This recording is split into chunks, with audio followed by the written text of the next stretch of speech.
nós temos aqui a grata satisfação de receber o escritor Rodney Santeloy. Por favor, a mesa, tratável, se puder. A escritora, professora Alicia Soares de Souza.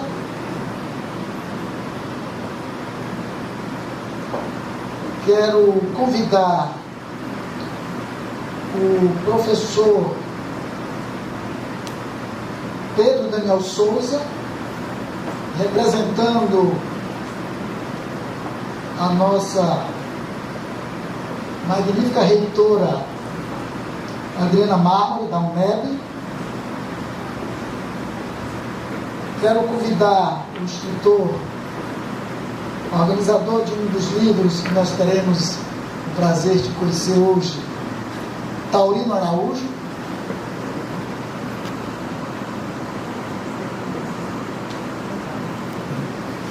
E registrar a presença de todos e todas com muita alegria, e registrar a presença do professor Cláudio Novaes, diretor do Departamento de Letras e Artes da UFES, e a presença do escritor português Jorge Manuel Quixomo, que nos visita a cidade de Salvador e hoje a academia, e abraçar a todos e a todas nesse momento, agradecendo pela presença,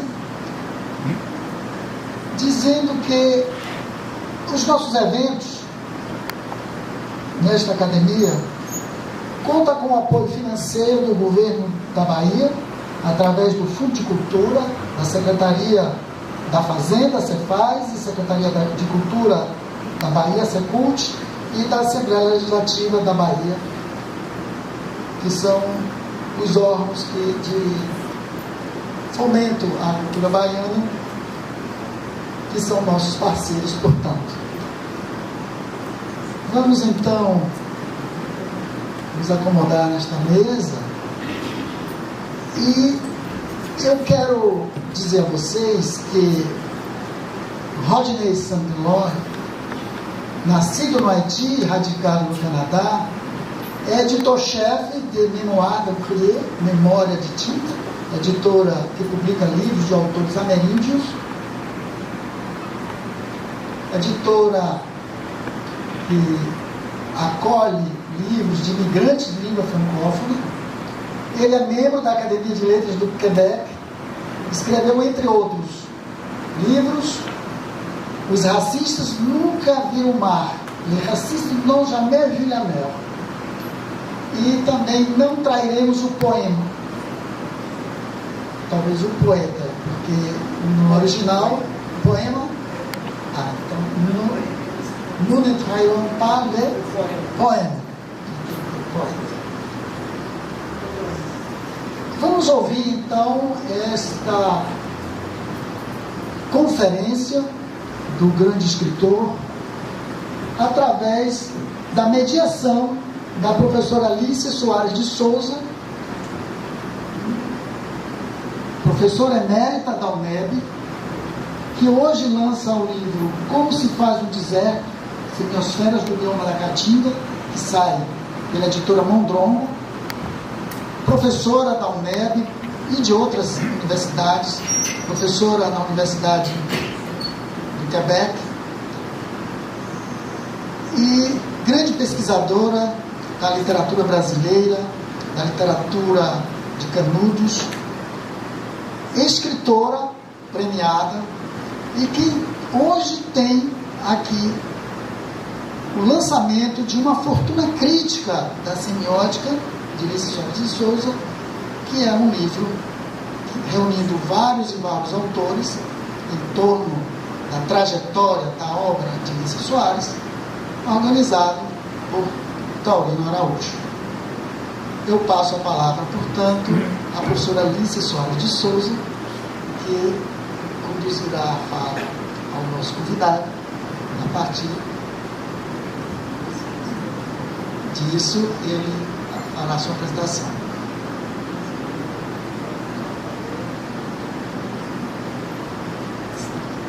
Eu faço isso. Representante da reitora. Portanto, porta-voz da reitora. Dou a palavra ao nosso querido amigo Pedro Daniel Souza, representando a reitora Adriana Mármore, para uma palavra inicial. Boa noite a todos, todas. Eu quero aqui, nesse momento, em nome da nossa magnífica reitora da UNEB, professora Adriana Mármore, trazer um abraço a todos vocês, em especial a nossa professora emérita, professora Alicia, que tem sido assim para a gente uma grande referência e um reconhecimento da nossa universidade pela trajetória dela, do que ela fez em prol da educação superior e da nossa universidade em particular. Saudar aqui essa mesa, professor Aleildo Fonseca, feliz em revê-lo, né? E também ao nosso conferencista, ao Daurino Araújo também. É uma imensa alegria da universidade estar participando desse momento.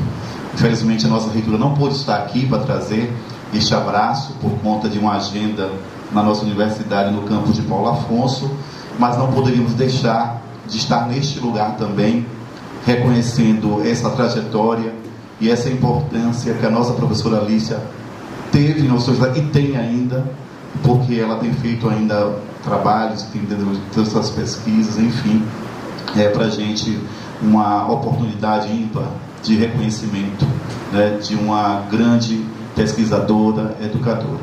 E esse espaço aqui representa para a gente justamente esse lugar do reconhecimento. Então fico feliz e trago da nossa universidade este abraço, desejando obviamente que além desse momento, outros momentos possam ocorrer, que a gente possa estar compartilhando todo esse conhecimento construído, né? A professora Alice, ela tem uma história, né, muito forte, porque muitas das ações da UNEB foram abertas a partir dos passos da professora Alice, né? Então assim, a gente fica muito feliz e reconhece tudo isso e traz esse abraço da nossa reitora. Muito obrigado. Muito obrigado. Passo então à professora Alice Soares. Então, boa noite a todo mundo. Foi muito bom ouvir o representante da nossa magnífica reitora Adriana e da UNEB, porque é muito importante estar falando da UNEB, porque a UNEB, ela, outro dia, era uma coisinha pequenininha, assim, pequenininha, e parece que de repente ela penetrou pela Bahia toda, construiu um mundo. É fantástico ir de uma cidade a outra, vendo as várias unidades da UNEB, a força, a energia que a gente sente. A gente vai até Canudos, então, e sente a mesma energia como se estivesse. Quero saudar Aleilton, o presidente da Academia no Dia da Posse, que tinha um problema de saúde. Fiquei muito sentida, mas hoje estou aqui parabenizando e exatamente agradecendo por essa oportunidade de nos acolher, né? Saudar o professor Taurino, que teve a ideia desse livro, que foi muito bom, reuniu ideias de vários colegas em torno de ideias mesmo, porque não é um livro para homenagear uma pessoa, é exatamente para pôr em relevo ideias e o percurso até da UNEB, né, que está aqui. E o nosso Rodney, ele, como é que eu vou dizer, meu Deus, canado-haitiano, tá bom? É canado-haitiano. Canado-haitiano, que é maravilhoso, é o Quebec como, né, a francofonia da América do Norte, das Américas, nós estamos trabalhando muito com a francofonia das Américas, e o Haiti, pronto, que é um país que nós gostamos muito. Então, ele teve esta felicidade, nos deu essa felicidade de vir até aqui falar. Sim, a Aleilton já falou que ele é diretor de Mémoire d'Encrier, quer dizer, memória de tinta. E é uma coisa fantástica a memória de tinta, porque é colocar a tinta, o escrito, né? Trazer o escrito para dialogar com a oralitura, né? Oralitura, como a gente chama, com as tradições orais, ideias muito boas, porque ele publica, a leitura já falou, índios, ameríndios, imigrantes de várias origens, né? Não tem aqueles que não conseguem realmente publicar naquelas grandes, né? Então, bom, como vocês sabem, Rodney Santeloa, sendo haitiano, ele vai falar em francês, e eu vou tentar traduzir. Eu só vou pedir piedade a vocês todos, porque como eu não sou uma tradutora, então eu posso, mas a sala está cheia tem francófonos e francófonos. Eu inclusive queria assinalar a presença da diretora da Aliança Francesa, a professora Sandrine, na sala. Então, se eu cometer alguma derrapagem, tem Sandrine, tem Maísa, tem Iraci que fala francês, tem Adriano que fala francês, Lidiane, Cláudio, todos fizeram estudos no Quebec, então todos assim, já Alice ali assinando, aí me diz, me pode corrigir, entendeu? Então, agora eu passo, hein? Tá bem ainda. Sério. Então, como eu sou uma tradutora,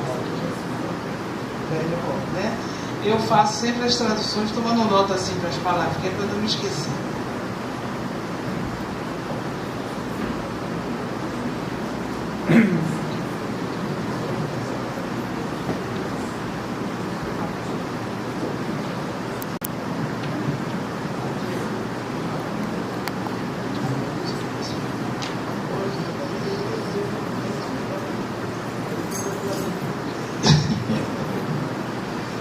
Merci et bonsoir, bonjour. Et en Haïti, pour dire les salutations, on dit honneur et l'assistance répond respect. C'est un peu comme ça qu'on introduit le dialogue en Haïti en disant honneur, respect. Et on le dit souvent en créole, on dit bonheur, qui est-ce qu'à répondre respect. Pois é, quando se começa no Haiti, em crioulo, a saudar, se você começa falando, introduzindo, falando da honra e do respeito. J'aime beaucoup la manière brésilienne. Je pensais que ici elle allait me poser une question. Elle me dit simplement le micro est à toi. Ele pensou que eu ia formular uma pergunta para ele e eu disse para ele, tome, o microfone é seu, e ele gosta dessa forma brasileira de agir. Donc, je prends le micro pour vous dire qui je suis et d'où je viens. Ele pega o microfone para dizer quem ele é e de onde ele vem. Et ça me paraît toujours étrange quand je suis dans une académie des lettres, parce que je suis membre de l'Académie des lettres du Québec, et je vais commencer par vous expliquer mon histoire à l'Académie des lettres du Québec. Estou muito feliz de estar aqui nessa academia. Acho também assim pouco, né? Bom, porque ele é membro da Academia de Letras do Quebec e ele vai começar explicando, falando como ficou a história dele com essa Academia de Letras do Quebec. J'étais très étonné quand les grands messieurs, les grandes mesdames de l'Académie des lettres du Québec m'ont appelé pour me dire d'être parmi eux, parmi elles. C'était pour moi vraiment un grand honneur, mais j'avais un petit doute. Ele ficou muito feliz, surpreendido quando os acadêmicos da Academia do Quebec chamaram ele para estar com eles, mas ele ficou surpreendido Les académiciens vont m'excuser, les académiciennes aussi, ça fait toujours peur. Et ça fait beaucoup peur à l'être que je suis, parce que je ne suis pas né dans le pays. Et on m'appelle pour me dire, viens on va t'accueillir. Bom, então ele ficou assim surpreendido porque onde ele está, no país em que ele está, você não diz de onde é que você vem e como é que vai ser, como as pessoas vão te acolher. Et je suis arrivé effectivement et j'ai inversé un petit peu la chose en leur disant merci de m'accueillir, mais sachez bien que la personne que vous accueillez, même si c'est mon visage, mais cet honneur, et j'aimerais bien que vous le sachiez, que cet honneur est plutôt dédié à une grand-mère Tida.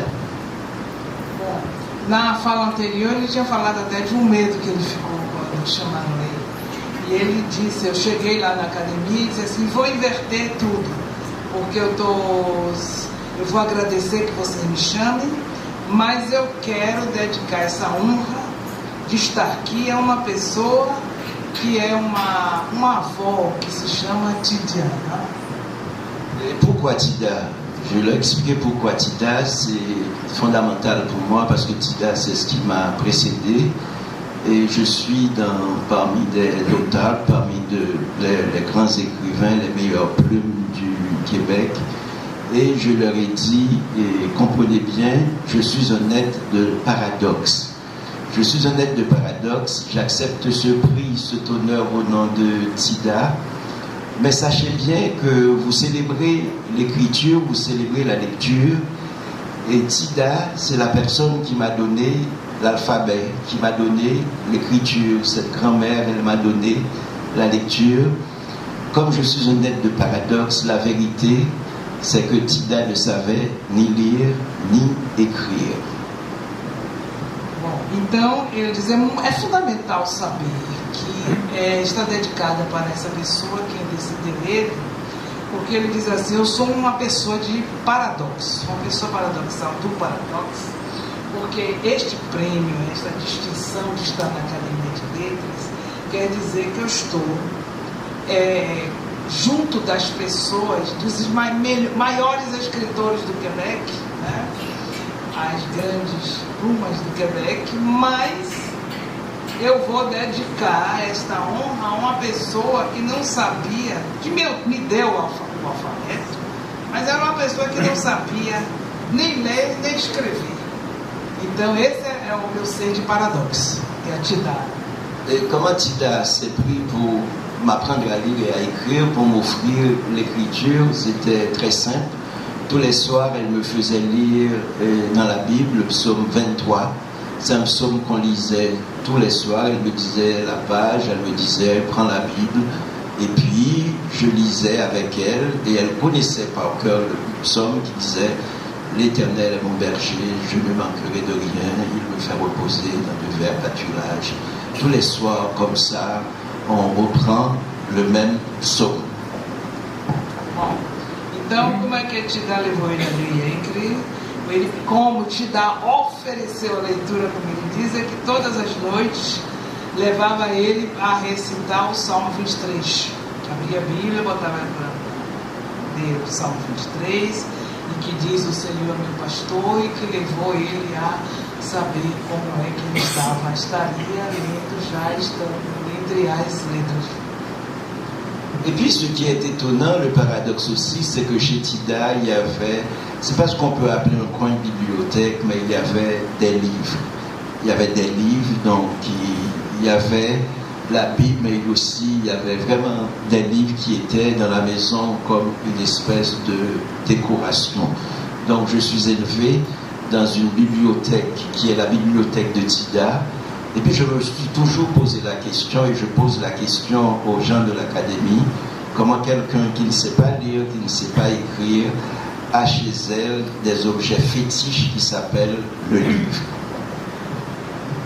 E ele continua com um paradoxo, porque ele, nessa casa onde ele cresceu com Tida, tinha livros, tinha a Bíblia, e os livros eram como uma espécie de decoração, que era a biblioteca de Tida. E ele pergunta sempre às pessoas da academia como é que ela, para ela o que eram esses fetiches de que se chamava livro, estavam ali, e ele conseguiu, né, Le livre est devenu pour moi comme un mythe, parce que ce que j'ai essayé d'expliquer dans mes paradoxes aux gens de l'académie, à mes confrères et consoeurs de l'académie, à mes camarades, et c'est que je leur ai demandé une chose. J'ai dit, après tout ce que je viens de vous dire, il faudrait peut-être penser à redéfinir à l'académie le verbe donner. Donner, ce n'est pas ce qu'on a de trop.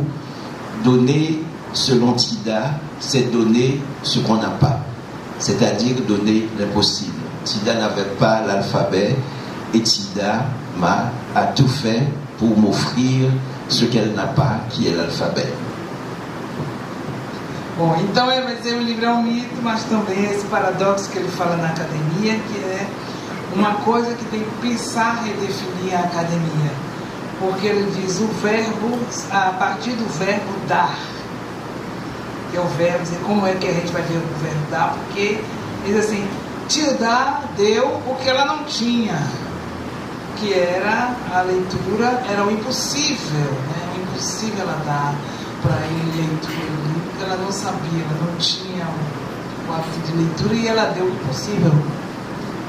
Mais le paradoxe, c'est que je crois aussi que dans mon imaginaire, l'être humain est un ensemble de mots, de phrases, d'imaginaire. C'est ça qui construit l'être humain. Et quand j'ai une grand-mère qui m'a donné un héritage précieux, une puissance, une fortune, en me faisant tous les soirs répéter un petit mot très simple, je ne manquerai de rien. Et tous les soirs, un enfant dans une famille pauvre qui dit tous les soirs, je ne manquerai de rien. Et finalement, ça s'est entré en moi. Et j'ai toujours eu l'impression que je suis beaucoup plus riche que tous les milliardaires de cette planète. Então o paradoxo continua nesse imaginário, porque ele foi vivendo nesse conjunto de palavras e de frases, e com essa herança preciosa, em que no Salmo 23 tem, não vai me faltar nada, não é, gente? É assim, não me... gente, nada me faltará, pronto, é isso. Minha mãe também me faz recitar toda noite, mas eu não aprendo. O problema é esse, que eu não aprendo. Nada me faltará. E ele, para uma criança pobre, de todas as noites, nada me faltará, realmente é como se ele fosse a pessoa mais rica no meio de todos os milionários. Et c'est un petit peu intéressant parce qu'un écrivain, c'est un être pour moi profondément désespéré et qui survit et qui habite les mots. Et on pose souvent la question, qu'est-ce que ça veut dire écrire? Quel est le sens aujourd'hui du mot écrire? Et souvent, la réponse qui m'arrive souvent, c'est que écrire a un sens quand on voit que tous les dictateurs du monde, y compris les dictateurs qu'on a aujourd'hui, ils ont toujours des décrets, et tous les décrets des dictateurs du monde, depuis que le monde est monde, tous ces décrets ont quelque chose à voir à l'écriture, au pouvoir. Tout ce qu'ils font, les dictateurs, c'est de réduire l'espace des mots. Aujourd'hui, aux États-Unis, il y a plus de 100 mots qui ne peuvent pas être utilisés, qui ne peuvent pas être dits. C'est la même chose en Russie, c'est la même chose en Chine, c'était la même chose sous la dictature de Duvalier.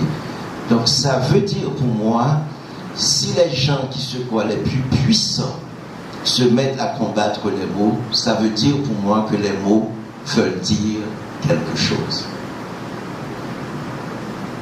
Bom, vamos lá. O que ele acha interessante é que todo escritor deve estar desesperado, porque ele habita as palavras, né? E ele sempre faz a questão.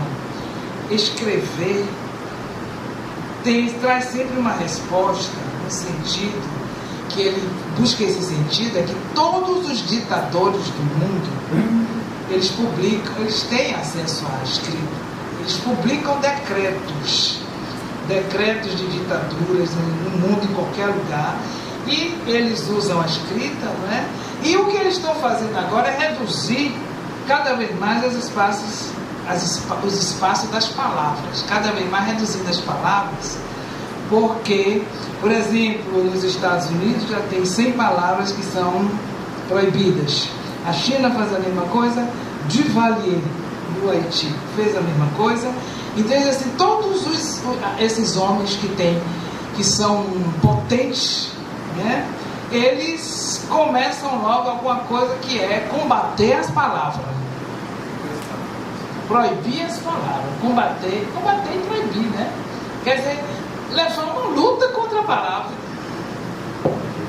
Oui, et c'est ça tout le bonheur de l'écriture, puisque l'écriture est toujours au centre, parce que je pense que l'humain existe parce qu'il y a le langage. Notre rôle en tant qu'écrivain, c'est d'élargir la vision. Et élargir la vision, il faut des mots. Les mots nous aident à trouver un sens. Les mots nous aident à trouver un chemin. Les mots nous aident, en fait, à nommer les choses. Et sans nommer les choses, on ne va pas pouvoir avancer. On ne va pas pouvoir, en fait, toucher l'horizon qu'on veut toucher, ni ouvrir cet horizon-là. Pois é, então qual é a felicidade da escrita? É que os humanos só existem porque eles podem elargir a visão com as palavras. As palavras ajudam, auxiliam a encontrar um sentido, ajudam a encontrar um caminho, a nomear as coisas, a tocar no horizonte. Você só abre o horizonte se você tiver a palavra. Je vais vous raconter une histoire d'un ami écrivain qui s'appelle Patrick Chamoiseau. Patrick Chamoiseau a commencé à lire très jeune parce qu'il avait un frère qui était architecte, qui aimait beaucoup le très très grand poète Aimé Césaire que j'ai rencontré une dizaine de fois. Aimé Césaire qui a écrit Cahiers de retour au pays natal, qui est un livre fondamental. Et Patrick Chamoiseau, à la mort de Césaire, j'avais invité Patrick Chamoiseau à Montréal pour faire rendre hommage à Césaire parmi une quinzaine d'écrivains. Et Patrick Chamoiseau disait qu'il était souvent, quand il s'est réveillé, il avait vu son frère qui récitait Cahiers de retour au pays natal. Ça commence dans le Cahier de retour au pays natal. Je ne sais pas si tu vas pouvoir trouver du lieu. Au bout du petit matin, cette ville plate, cette terre détournée de son cri, le seul qu'on ait voulu l'entendre crier parce qu'on le sent sien. Et puis Patrick Chamoiseau regardait son frère qui disait le poème. Il avait 6-7 ans. Et ce qu'il disait, par la fenêtre, son frère récitait le poème et il voyait le soleil se lever. Et Patrick Chamoiseau avait la certitude que c'était le poème récité qui faisait lever le soleil. Bom, então ele vai contar uma história de Patrick Chamoiseau, que todo mundo que está aqui conhece, né? Ainda mais que estudou francês, e que ele começou a ler muito cedo, e ele lia também Aimé Césaire, que muita gente conhece aqui, que tem um livro de poemas que chama O Caderno de Retorno ao País Natal. Então, Patrick Chamoiseau, ele se levantava, quando ele se levantava, ele via o irmão dele, pequeno, de 6 e 7 anos, diante da janela, ele dizia, diante da janela e pela janela, lendo o poema que é o Caderno de Retorno ao País Natal, e ele via através da janela o sol nascer. E ele ficou convencido de que o sol nascia porque o menino recitava o poema. Je pense que c'est toute cette fantasmagorie, toute cette mythologie qui fait que les poètes, malgré qu'ils soient des êtres profondément désespérés, ils continuent à regarder le soleil se lever et à croire que s'il n'y avait pas le mot soleil, il n'y aurait pas de soleil. Et souvent, et dans le vaudou haïtien, on pense souvent que c'est les mots qui inventent la chose. On pense que le vent n'existe pas, c'est quand on dit vent que le vent apparaît. C'est quand on dit mer que la mer apparaît. Donc le mot nous a précédés. Et c'est pourquoi quand j'écris, en fait je fais très attention, je suis devenu même superstitieux parce que des fois je veux pas que le mot sorte, parce que je pense que quand le mot sort, le mot peut se concrétiser dans la réalité. Sim, então ele está falando que ele vai continuar nessa alegoria do imaginário das palavras. E se o poeta está sempre desesperado, olhando, vendo, né, a vida, e vendo o sol se levantar pelas palavras. Então ele se lembra do vodú haitiano, em que existe a crença, né, no Haiti, de que a palavra inventa coisa. Então, quando você diz vento, o vento aparece. Quando você diz mar, o mar aparece. Então, para essa comunidade haitiana, as palavras precedem as coisas. Então, ele diz que não quer ser supersticioso, mas quando as palavras só saem da nossa boca, as coisas se realizam.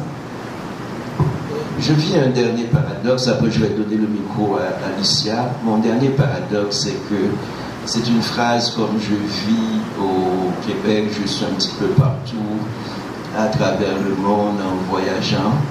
Et puis l'une des phrases que je reçois souvent, qui est comme une insulte, c'est « retourne chez toi ». Et je me rends compte que je ne peux pas dire avec tranquillité, je retourne chez moi. Parce qu'il n'y a plus de chez moi. C'est-à-dire, Haïti, dans mon imaginaire, peut exister, mais dans la réalité, Haïti, pour moi, qui vis à l'étranger, n'existe pas. C'est comme une dystopie. Donc, parce qu'il n'y a même pas d'aéroport. Donc, je ne peux pas prendre un avion pour dire à une compagnie aérienne de me ramener chez moi. Donc aujourd'hui, quand quelqu'un me dit, si quelqu'un veut m'injurier et me dit retourne chez moi, donc cette phrase est pour moi un impensé. Donc je ne peux même pas activer cette phrase. Et tout Caribéen vit dans le mythe du retour natal. Tous les écrivains caribéens essaient peut-être d'écrire un seul livre qui s'appelle Retour au pays natal. Bom, ele vai falar do último paradoxo, que é exatamente que quando ele está pelo mundo, aquela frase que mais insulta a ele e tudo mais é quando alguém diz volte para sua, por que você não volta para o seu país? Isso todo mundo já ouviu um pouquinho, né? Então ele diz assim, ele não fica tranquilo com isso, porque ele não acha mais onde é que é o lugar dele, onde é o Chemois, onde é, daqueles franceses, onde é o país mesmo natal, porque ele não tem mais país natal, ele vive no estrangeiro, ele existe numa distopia, e Haiti não tem mesmo, já é um país, né, um pouquinho devastado, não tem nem aeroporto, e ele não sabe mais onde é o lugar dele, o Chemois. Então, se alguém quiser injuriá-lo, é só dizer essa frase, porque para todo caribeano que usa o Caribe, né? Todo diálogo ali, tudo, já é esse. Ele diz que ele fica vendo e observando que até todos os caribeanos, todos vivem com esse mito na cabeça do retorno ao país natal, mas ele não tem mais. Tem? Ah, c'est moi qui pose la question maintenant. Tu veux continuer? Il veut que je pose une question. Ele quer que eu Ah, sim, porque ele disse que eu tinha falado para ele que era para ele falar um pouquinho de diversidade cultural, de racismo. Ele escreveu esse livro, Le Racisme dans Jamais Vu la Mer. Eu até tirei. Dá para conseguir passar aquelas partes que eu traduzi. Porque eu fiz até. Tirei, como todo bom professor, eu fiz umas cópias de papel para dar a todo mundo, mas esqueci em casa. Porque o livro é fantástico, ele faz com a co-editora dele, que se chama Yara El Gadban, é uma palestina. E o livro, quem lê francês, eu recomendo, porque vai falar dessa travessia pelo mar, que ele diz assim, o racista nunca viu o mar, porque você passou, aqui por exemplo, muitos nossos ancestrais passaram pelos navios negreiros, passaram por essa dor.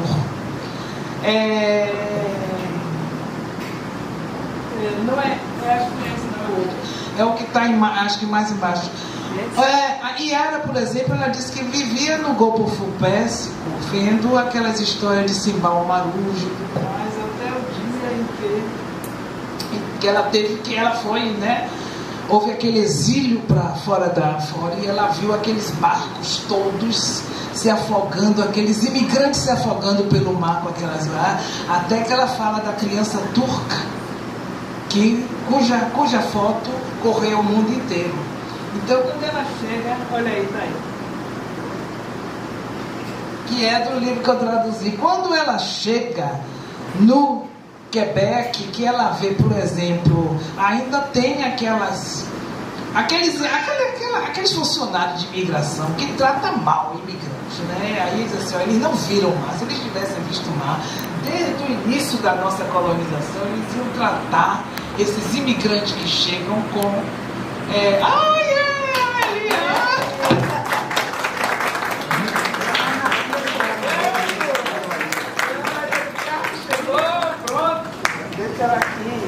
Então ele vai ler, você chegou ele falar do Salmo 23. Eu vou pedir a ele para ele ler, cadê? Deixa eu ver. Yara. Ele vai ler em francês a primeira página e vocês vão ler ali.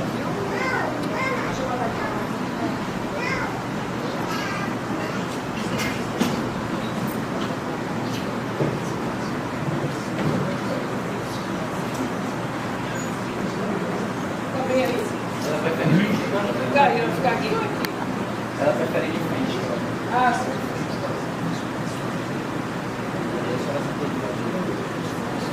Ali naquele lado.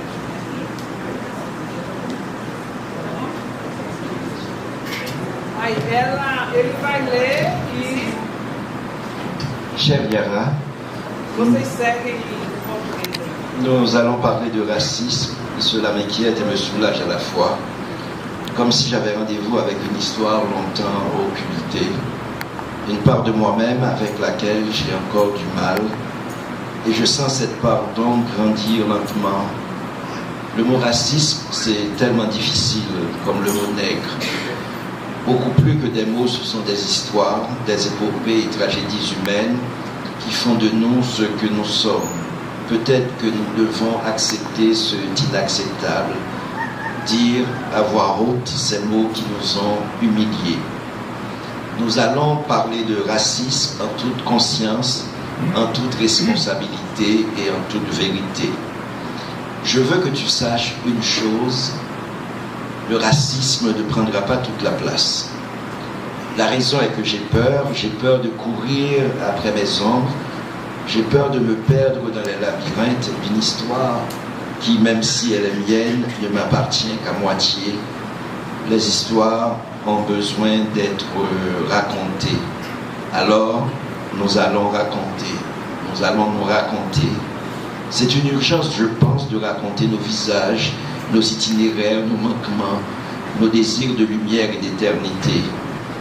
Oui, j'ai peur de me cantonner dans cette mémoire douloureuse. Au fond de moi, j'ai besoin de cette liberté qui me pousse à danser, à chanter, et à rire, pour oublier, pour repousser les ténèbres qui sont en moi, en nous.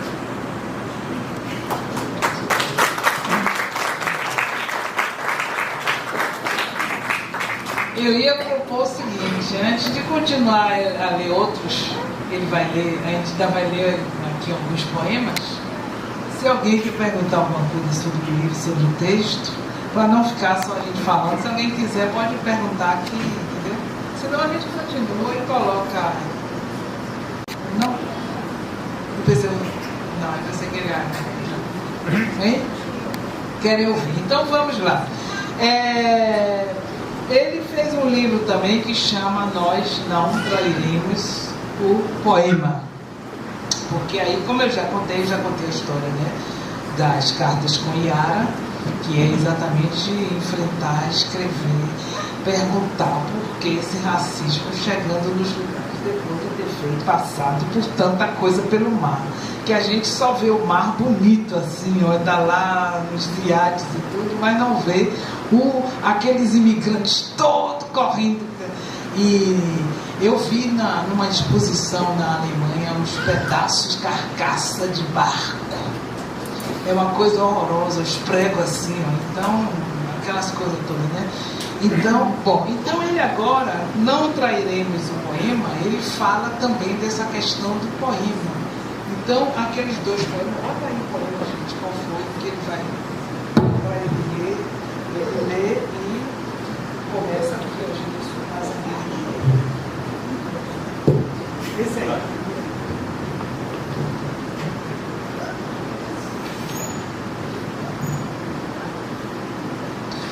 Je ne suis pas un guerrier, la guerre n'est pas mon métier. Je ramasse mes visages, fais le tour de la maison pour ancrer le souvenir. Le piroguier avance, ondule mes sens. Eau profonde, je saute caïman, Mandorville me réveille forêt. Marron, j'habite infini, la nuit des métamorphoses.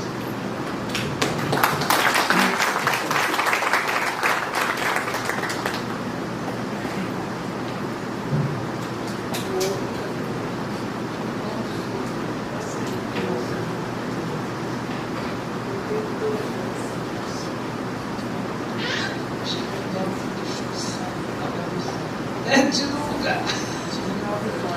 Aí isso, eu perdi. Mas então, aí, 194. 114. Ah, vai lá, 114. Ah, voilà. Ok. J'envisage toutes choses simples, la leçon de l'évidence, les rituels du quotidien, l'histoire des vaincus. Les mauvaises langues m'accusent de coucher avec mes ombres.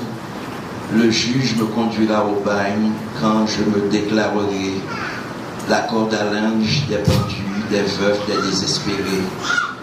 Ma danse vous semble-t-elle anarchique? En quelle saison pousse la fleur de l'intrépidité? Quelle est la rivière qui me conta l'automne? Histoire de mes ancêtres. J'aimerais que peut-être et peut-être te demander d'improviser le dernier poème là. E a gente vai improvisar Et puis à traduire. Oui. Cadê os Pour finir. franceses aí para ajudar? Oui. Et en fait, c'est un poème que j'écris parce que pour exister souvent, les gens qui m'entourent, les gens qui me ressemblent, on leur demande toujours de s'excuser. Et moi, j'inverse toujours les choses en écrivant. Le poème s'appelle Ne t'excuse pas. Então, o poema se chama Não Peça Desculpas, porque ele acha que os poetas... as pessoas estão sempre pedindo aos poetas para se desculpar de estar fazendo poema, né? Ele vai agora aí ler, vamos improvisar tudo. Ne t'excuse pas de marcher. Não peça desculpas por andar. À l'intérieur de ton silence. De andar no interior de seu silêncio. Ne t'excuse pas de rire à l'infini. Não peça desculpas por rir no interior do infinito, né? De rir até o infinito. Ne t'excuse pas de chanter. Não peça desculpas por cantar. Ne t'excuse pas de compter les vagues. Não peça desculpas por contar as ondas. Ne t'excuse pas de déjouer les vertiges entre les lignes de ta main. Não peça desculpa de desorganizar as linhas que estão no interior da sua, estão na palma de sua mão. Ne t'excuse pas de demander à l'histoire à quoi ressemble le chemin de tes souvenirs. Não peça desculpas em perguntar à história o caminho dos seus, com que parece o caminho das suas lembranças. Ne t'excuse jamais. Não peça nunca desculpas. Não peça desculpa nunca. Tu es le soleil. Você é o sol. Tu es la terre. Você é a terra. Tu es l'horizon. Você é o horizonte. Tu n'appartiens à personne. Você não pertence a ninguém.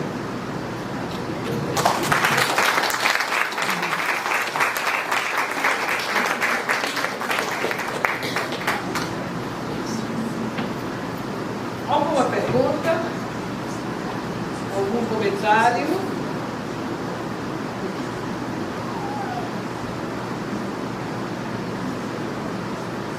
Alguém quer perguntar sobre os autores que ele publica em Os Ameríndios, isso é chamado no Quebec, chama Ameríndios, Índios das Américas, né? Os imigrantes. Então ele tem uma, vamos dizer, memória da criê, quer dizer, a tinta que ele vai fazer, para se ancorar nas tradições orais. Essa é uma proposta, é o mandato editorial que ele tem.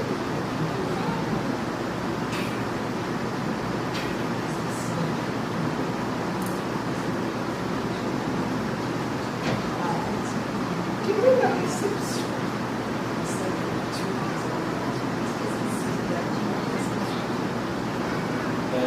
Oui. Les livres qui sont, en fait, c'est un peu difficile la réception des Amérindiens, puisque d'abord c'était des êtres habités par le mépris. C'est des êtres qui vivent souvent dans des réserves, donc ce qu'ils appellent des communautés. Et c'était des êtres à qui, quand on définissait par exemple la littérature québécoise, et dans l'espace littéraire québécois, ça n'existait pas vraiment dans l'espace littéraire québécois. C'est à partir de ces 30 dernières années qu'on commence à écouter quelques noms. Tu peux traduire un peu? Eu lhe disse que é uma recepção difícil, porque são seres habitados pelo desprezo. Eles vivem em reservas, eles vivem em comunidades. Na literatura quebequense, eles não existiam. 30 anos atrás, eles não existiam. Então é agora que está se pedindo para que sejam escutados, né? Que sejam lidos, que sejam vistos. Aujourd'hui, ça a tout changé, ça a basculé.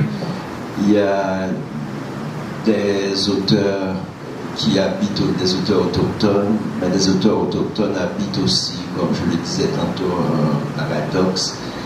Et parce que souvent, dans les langues qu'ils écrivent, le mot écrire n'existe pas dans la langue.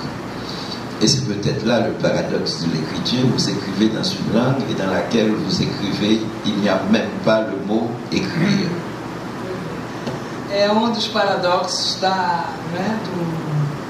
escrita dos autóctonos, é que a palavra escrita não existe.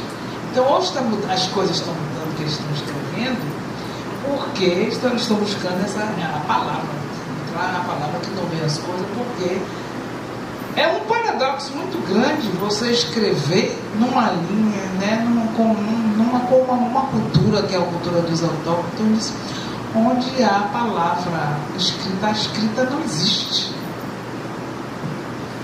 Il y a actuellement un renversement de la chose écrite chez les autochtones, comme leur histoire n'a pas été écrite, comme on ne connaît rien de ces peuples, qu'on dit premier peuple. Donc, et c'est la littérature qui assume l'écriture de l'histoire. Donc, le récit, il n'y a pas de récit collectif. Donc, la poète, par exemple, l'aînée Joséphine Bacon, quand elle écrit, ses livres se vendent, les livres de poésie à 20-25 000 copies, ça n'existe pratiquement presque pas dans le monde. Donc c'est comme ça Joséphine Bacon se vend. Mais quand les gens lisent Joséphine Bacon, ce que les gens lisent, c'est l'histoire des autochtones que les gens lisent. C'est la géographie, c'est tout ce qui n'a pas, c'est tous les récits qui n'ont pas été racontés. Et je pense que c'est important, parce qu'il y a toutes ces failles de l'histoire et c'est à la littérature autochtone de combler ces failles de l'histoire. Então, vejam bem que é uma história que não foi escrita, a história dos autóctones, né? Que a gente é chamada as primeiras nações. Então são narrativas, existem narrativas que estão sendo criadas, outras narrativas que não existem, mas não há uma narrativa coletiva. Então ele está falando, por exemplo, de Joséphine Bacon. Joséphine Bacon, que já é bem anciã. E ela está começando a ser agora lida no Brasil, porque eu já encontrei textos sobre ela em português. Então, quando ela lê, ela escreve de um lado em francês, do outro lado na língua dela, que é chamado Innu. Ela vende 25 mil cópias, assim, entendeu? Então é a história dos autóctones, vamos dizer assim, autóctones, né, desse pessoal, que falam da geografia que não foi contada nunca, que fala, né, das coisas que não foram contadas, que é uma falha da história e que a literatura está agora, não é, tomando essa, preenchendo essa falha para poder contar como foi a história, não só a geografia, né? Geografia e história. E eu vou acrescentar uma coisa, porque eu sei que tem muitas pessoas aqui que conhecem, até uma pessoa que é acadêmica aqui dessa academia, que é a colega Rita Olivieri. Rita Olivieri tem feito trabalhos fantásticos em comparação com todas as escritoras mulheres autóctones do Quebec com as brasileiras, porque a brasileira também está começando agora. Eu, através dos livros de Rita, eu conheci Graça Graúna, que estava em Canudos no ano passado, conhecendo as autoras brasileiras que também estão fazendo isso, a falha da história, e com a littérature contando que a história não contou. Excuse-moi d'avoir ajouté des choses, mais je ne devais pas les en esquecer também.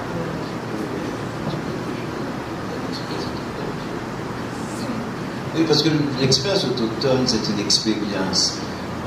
C'est un modèle décolonial réussi. C'est une expérience décoloniale réussie parce que c'est pas en fait une théorie décoloniale. C'est un vécu décolonial. C'est une expérience décoloniale dans le sens où les gens revendiquent deux choses. La première chose, les gens disent « je suis un être humain ».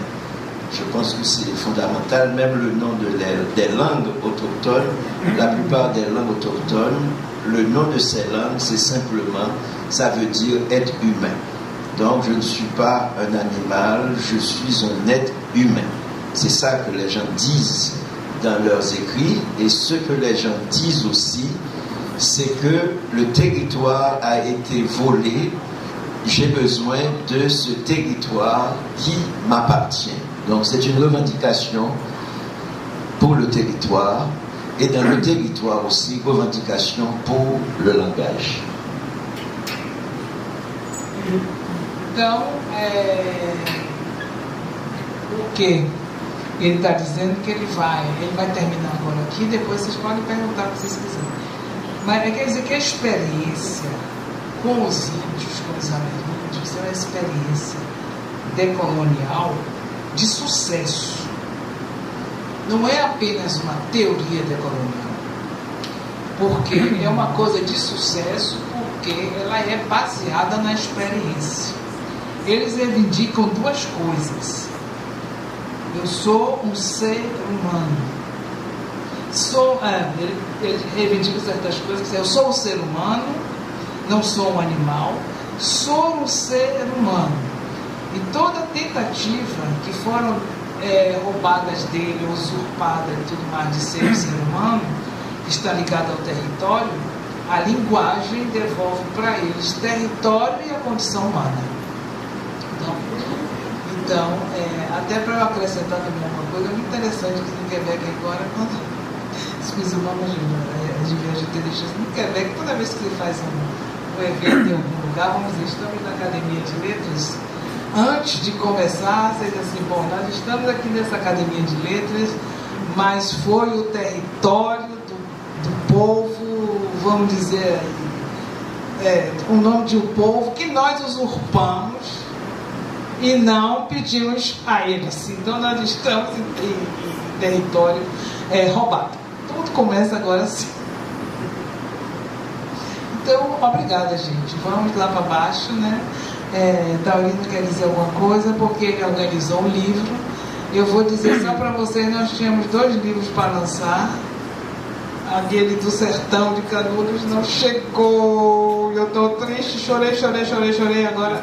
Aí Taurino vai falar do outro e a gente vou ficar mais feliz. Eu gostaria, numa quebra de protocolo, de cumprimentar a mesa uma pessoa muito importante que está aqui hoje, que é Dona Maria do Carmo Soares de Souza, que trouxe a esse mundo essa dádiva, essa bênção que é Lícia Soares de Souza. Ela não gosta muito que fale nisso, mas a trouxe ao mundo. Hoje é o aniversário dela.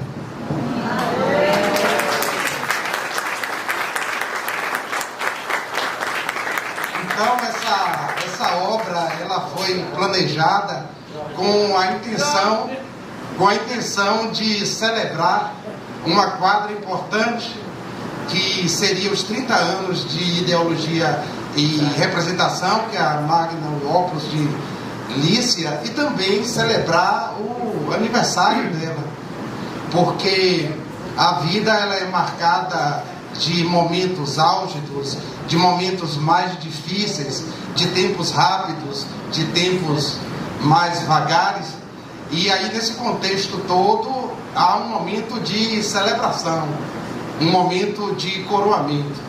Aí, presidente Aleilton, nós estamos trazendo para o mundo uma obra que parte de uma apresentação densa, que mostra a importância da obra de Lícia, percorre 6 eixos temáticos, termina com um lindo artigo de Alana Freitas, falando do amor de Lícia pela telenovela.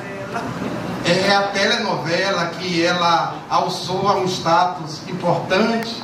Eu sou noveleiro também, sendo advogado criminalista. O meu professor de penal, Francolino Neto, era também noveleiro, né? Se ele tivesse vivo, aí Francolino estaria aqui para celebrar esse momento, porque ele já dizia à época que novela é literatura sim, que novela tem peso e importância na vida das pessoas.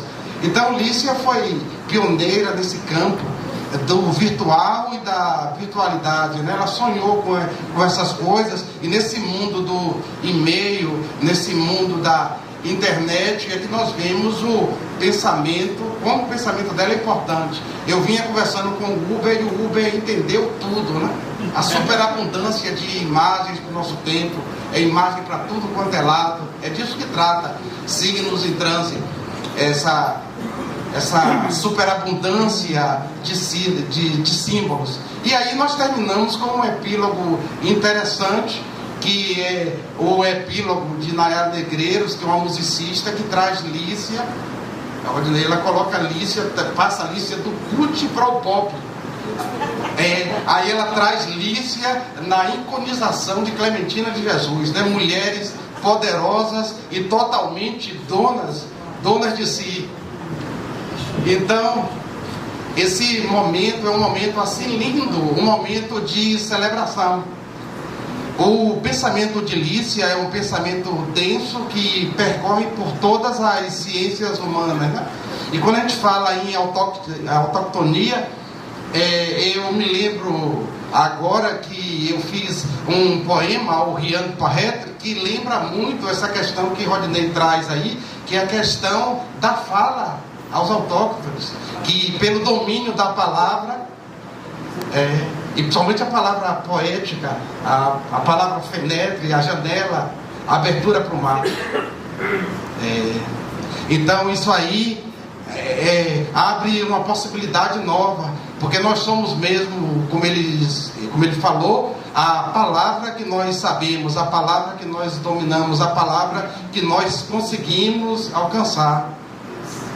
E aí o papel de Lícia nesse mundo complexo tem sido fazer com que nós aprendamos a reinterpretar o mundo, reinventar o mundo através dos signos em trânsito. O que nós sempre quisemos foi um autógrafo coletivo.